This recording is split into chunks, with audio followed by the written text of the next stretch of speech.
SNMR Sridhar గారు రాసినటువంటి అరవింద నేత్ర 28వ భాగం. డ్రైవర్, ఏమైంది? తెలీదమ్మా. ఉన్నట్టుండి కార్ ట్రబుల్ ఇచ్చింది. అయ్యో, ఇప్పుడెలా? అసలే కాలేజ్కి టైం అవుతుంది. కాస్త వెయిట్ చేయండమ్మా, నేనిప్పుడే ఏమైందో చూస్తాను అంటూ డ్రైవర్ కార్ దిగి డిక్కీ ఓపెన్ చేసి చెక్ చేస్తుంటే బైక్లో కాలేజీకి స్టార్ట్ అయిన నిక్కీ కూడా అదే రూట్లో వస్తూ, ఏంటో ఒకసారి అక్క దగ్గరికి వెళ్ళొస్తే బాగుండేది కదా, వెళ్తే ఏమవుతుంది, అక్కెలా ఉందో ఏంటో, కాలేజ్కి వెళ్ళాకైనా ఫోన్ చేయాలి అనుకుంటూ వెళ్తున్నవాడు కాస్త డ్రైవర్ కార్ చెక్ చేస్తుంటే బిక్కుబిక్కుమంటూ కార్ డోర్ దగ్గర నిలబడి అటూ ఇటూ చూస్తున్న అన్వితని చూసి, ఈ అమ్మాయి అన్విత కదా అనుకుంటూ ఫాస్ట్గా తన దగ్గరికి వచ్చి బైక్ కాపగానే సడన్గా తన ముందు బైక్ ఆగడంతో ఉలిక్కిపడింది. కాస్త నిక్కీని చూసి, ఇతను వదిన వాళ్ళ తమ్ముడు కదా అనుకుంటుంటే, హలో మరదల్, ఏంటలా చూస్తున్నావు, నన్నప్పుడే మర్చిపోయావా? మరదలా? మా అక్క నీకు వదినవుతే నేను నీకు మరదలే కదా అవుతావు. ఓ అవును కదా, అది సరే కానీ మా అక్క ఎలా ఉంది? వెళ్ళినప్పటి నుండి నాకు ఫోన్ కూడా చేయలేదు. ఏమైంది, హెల్త్ ఏమైనా బాలేదా అని కంగారు ఆప్యాయత కలగలిపి అడుగుతుంటే, అక్క మీద అతనికి ఉన్న ప్రేమ తెలుస్తుంటే, మరి మా అన్నయ్యకి నా మీద ఎందుకు ఇంత ప్రేమ లేదు? ఎప్పుడూ నన్ను తిడుతూ కోపడుతూ ఉంటాడెందుకు అనుకుంటుంది అన్విత. హలో నిన్నే, ఏమైంది? ఏం లేదు, వదిన బానే ఉంది. అలాగా, వీలు చూసుకొని నేను ఒకసారి వస్తాలే. నీకు మీ అక్కంటే చాలా ఇష్టమా? చెప్పలేనంత ఇష్టం. ఏ, మీ అన్నయ్యకి నువ్వంటే ఇష్టం లేదా ఏంటి? లేని నవ్వుని నవ్వుతూ తలూపుతుంటే, ఏంటి కార్ ట్రబుల్ ఇచ్చిందా? అవును, చూస్తుంటే ఇప్పుడప్పుడే అయ్యేలా లేదు. రా, నేను డ్రాప్ చేస్తాను. కళ్ళు పెద్దవి చేసి, నువ్వా? అవును. భయంగా, వద్దులే. ఏ, ఎందుకని? కంగారుగా, ఎందుకంటే అంటుండగానే తన పక్కనే ఓ కారు వచ్చి ఆగడంతో అటువైపు చూసిన ఇద్దరికీ అరవింద్ కార్ దిగుతూ కనిపించాడు. అరవింద్ని చూడగానే అన్విత భయంతో బిగుసుకుపోతే బైక్ దిగి, అరే బావగారు, ఎలా ఉన్నారు? నువ్వేంటిక్కడ? కాలేజీకి వెళ్తున్నా బావగారు, మీ చెల్లి కనిపిస్తే ఆగాను. డ్రాప్ చేస్తానంటే వద్దంటుంది. సీరియస్గా, డ్రైవర్, ప్రాబ్లం ఏంటి? తెలియట్లేదు సార్, మెకానిక్ రావాల్సిందే. ఇడియట్, కార్ ముందు చూసుకోవాలని తెలీదా? Sorry sir. కార్ ట్రబుల్ ఇస్తుందని అతను మాత్రం అనుకుంటాడా ఏంటి బావగారు? ఇంతకీ మా అక్క ఎలా ఉంది? మీ అక్క నా దగ్గరికి వచ్చి సరిగ్గా వారం కూడా కాలేదు, అప్పుడే మీ అక్క మీద బెంగ పెట్టుకున్నావా? అదేంటి బావగారు అలా అంటారు? చిన్నప్పటి నుండి మేమిద్దరం ఎప్పుడూ విడిగాలేం తెలుసా? ఆఖరికి తను పిక్నిక్ వెళ్ళినా నేను కూడా బాడీగార్డ్లా వెళ్ళేవాణ్ణి. అలాంటిది వారం నుండి ఒక్కసారి కూడా కాల్ చేయలేదు. అందుకే అడుగుతున్నాను. తను బానే ఉంది అని.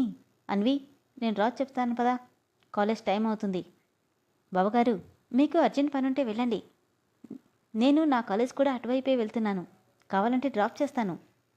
ఏం అక్కర్లేదులే, నీకు కూడా కాలేజ్ టైం అయిందిగా, బయలుదేరు. అదేంటి బావగారు, మీకున్న ఒకే ఒక బావమరిదిని, కనీసం ఇంటికి రమ్మని కూడా పిలవరా? పిలవను, ఎందుకంటే బయట వాళ్ళు నా ఇంటికి రావడం నాకు ఇష్టం లేదు. ఆశ్చర్యంగా చూస్తూ, ఏంటి? ఐ మీన్, బయటి వాళ్ళు ఎవరైనా వస్తే మా ప్రైవసీ దెబ్బతింటుందని నేను ఫీల్ అవుతా. ఓ అలా అంటారా? అది నిజమేలేండి, ఎంతైనా కొత్తగా పెళ్ళైన వాళ్ళు కదా. కానీ మీరు రావద్దన్నా మా అక్కని చూడడానికి ఖచ్చితంగా వస్తాను.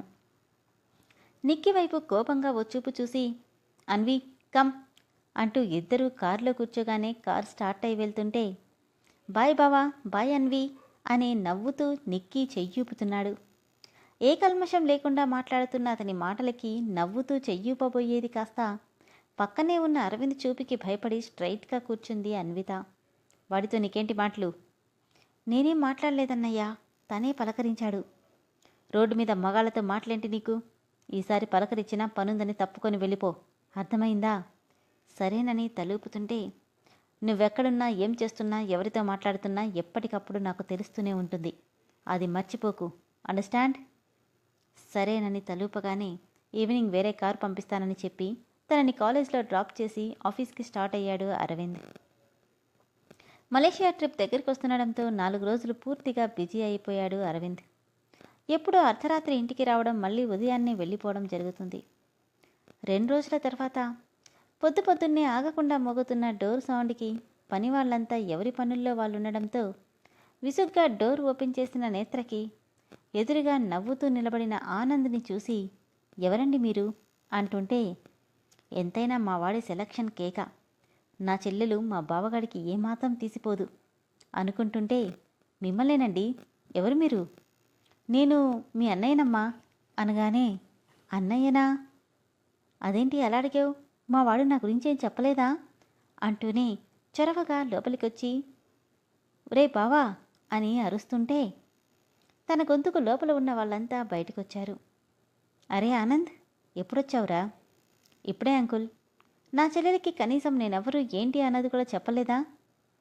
అది నాకంటే మీ ఫ్రెండ్ని అడిగితే బాగుంటుందేమోరా. ఆనంద్ అన్నయ్య, ఎప్పుడొచ్చావు అంటూ నవ్వుతూ వచ్చిన అన్వితని చూసి, ఇప్పుడే బంగారం, ఎలా ఉన్నావు? నువ్వు వెళ్ళిపోయావు, ఇక నాతో మాట్లాడే వాళ్ళే కరువైపోయారు. కానీ వదినొచ్చాక చాలా బాగుంది తెలుసా? నవ్వి, అయితే మీ వదిన నీకు బాగా నచ్చిందనమాట. చాలా నచ్చిందన్నయ్య. అతనెవరో అర్థం కాక అయోమయంగా చూస్తున్న నేత్రని చూసి, మోహన్ రావు, అమ్మ నేత్ర, వీడు ఆనంద్, అరవింద్కి ఉన్న ఒకే ఒక best friend. 2 months back office పని మీద ఆస్ట్రేలియా వెళ్ళి ఇప్పుడే వచ్చాడు. ఇంట్లో వీడికి ఉన్నంత చొరవ ఇంకెవరికీ లేదు.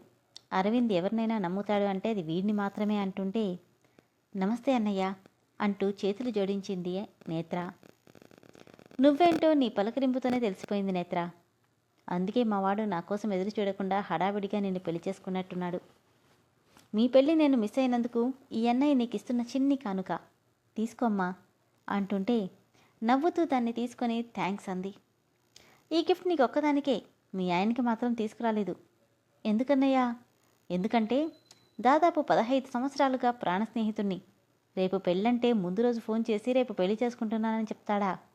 అందుకే వాడికి ఇవ్వాల్సిన గిఫ్ట్ కట్ చేశా అంటుంటే, ఏంట్రా వచ్చి రాగానే మొదలెట్టేశావా అని గంభీరంగా వినిపించిన అరవింద్ గొంతుకు, అమ్మో సాడిస్ట్ గాడు వచ్చేశాడు అనుకుంటూ ఫేక్ స్మైల్తో, అది కాదురా బావా, మనిద్దరి ఫ్రెండ్షిప్ గురించి మా చెల్లికి చెప్తున్నా. నువ్వేం మాట్లాడావో విన్నాను, కానీ ఇదేనా రావడం? వినేశావా? ఇప్పుడే బావా, డైరెక్ట్గా ఇక్కడికే వచ్చేశా. ఎవరు రమ్మన్నారు? నోరు మూసుకుని ఇంటికి వెళ్ళొచ్చుగా. నువ్వెన్నన్నా తిట్టరా, నాకే ప్రాబ్లం లేదు. ఈరోజు నేను ఇక్కడికి వచ్చింది కేవలం నా చెల్లిని కలిసి తన చేతి ఫుడ్ తినడానికి మాత్రమే. నువ్వు కలవడానికి తనేం సెలబ్రిటీ కాదు, 5 స్టార్ హోటల్లో కుక్కు కాదు. కానీ నీ భార్య కదా, అంటే నాకు చెల్లే. నేత్ర, బాగా ఆకలిస్తుంది, నువ్వెళ్ళి టిఫిన్ ప్రిపేర్ చేస్తే తినేసి వెళ్ళిపోతా.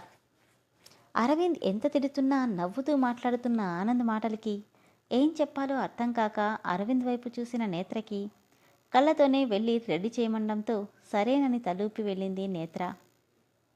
ఉన్నంతసేపు ఆఫీస్ విషయాల గురించి, ఆస్ట్రేలియాలో జరిగిన మీటింగ్స్ గురించి మాట్లాడుతున్న ఇద్దరికీ అరగంటలో 4 రకాల టిఫిన్స్తో ప్లేట్ నింపిన నేత్రని చూసి, అబ్బా, ఇండియన్ ఫుడ్ తిని ఎన్ని రోజులైందో అనుకుంటూ అన్నీ టేస్ట్ చేశాడు ఆనంద్. బావా, యువర్ సో లక్కీ, మా చెల్లి చేతి వెంట అద్భుతంగా ఉంది అంటూ లొట్టలేసుకుంటూ తింటుంటే, నెమ్మదిగా తినరా ఆత్రపక్షి అంటూ వీపు మీద తట్టాడు అరవింద్. ఇద్దరినీ చూసిన నేత్రకి ఎప్పుడూ గంభీరంగా ఉండే అరవింద్కి, సరదాగా మాట్లాడుతూ నవ్వుతూ ఉండే ఆనంద్కి ఫ్రెండ్షిప్ ఎలా కుదిరిందో అర్థం కాక ఆలోచిస్తూ ఉండిపోయింది.